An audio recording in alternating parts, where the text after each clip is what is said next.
The first story came from someone who said they used to love camping alone.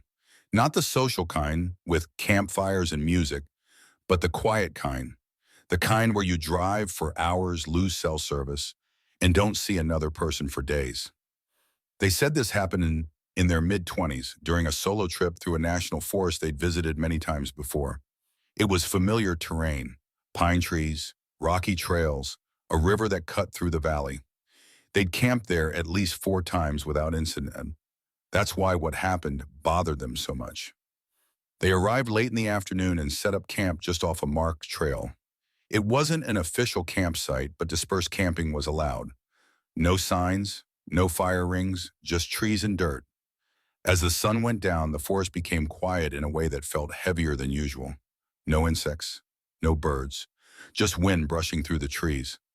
Around 9 p.m., while sitting by the fire, they heard footsteps, not far away, close enough to make out the rhythm. Slow, careful, like someone trying not to make noise. They stood up and listened. The footsteps stopped. They called out, assuming it was another camper who'd wandered off trail. No response. They waited, heart thumping, until eventually convinced themselves it was an animal. Maybe a deer, maybe nothing. They went to sleep in their tent around midnight. Sometime later, they woke up to the sound of breathing, not their own. It was right outside the tent, slow and deliberate, close enough that the thin fabric between them felt meaningless. They stayed perfectly still, barely breathing, listening. The breathing stopped. Then footsteps moved away, circling the tent once before fading into the darkness. They didn't sleep again that night. In the morning, they found footprints around their campsite. Human footprints, barefoot. What bothered them most was how close they were to the tent, close enough that whoever made them could have touched the fabric. They packed up immediately and left. They said they've never camped alone since. The second story came from a group of friends who thought camping would be a way to reconnect after years of drifting apart.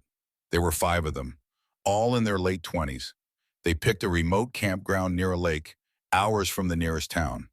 No cell service, no cabins, just tents. The first night was normal, drinking, laughing, telling stories around the fire. The second night, one of them noticed something strange.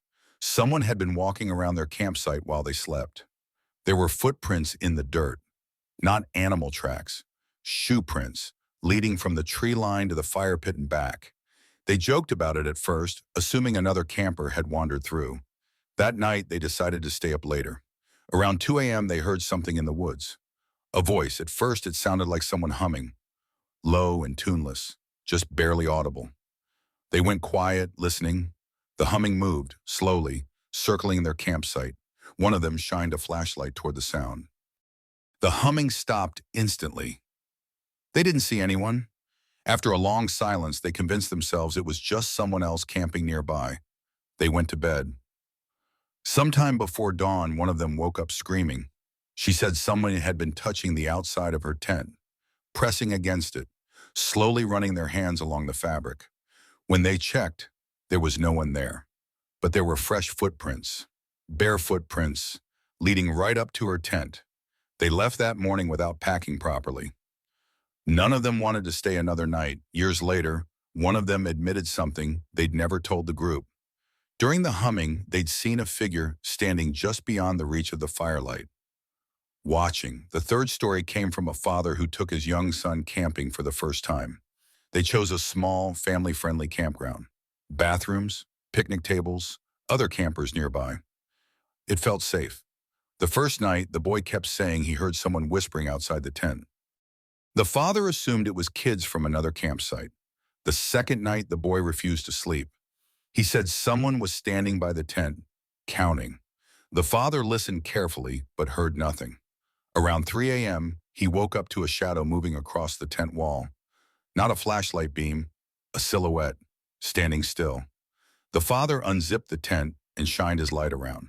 Nothing. The next morning, a ranger came by asking questions. Another camper had reported someone walking through campsites at night, whispering to children. They packed up and left immediately.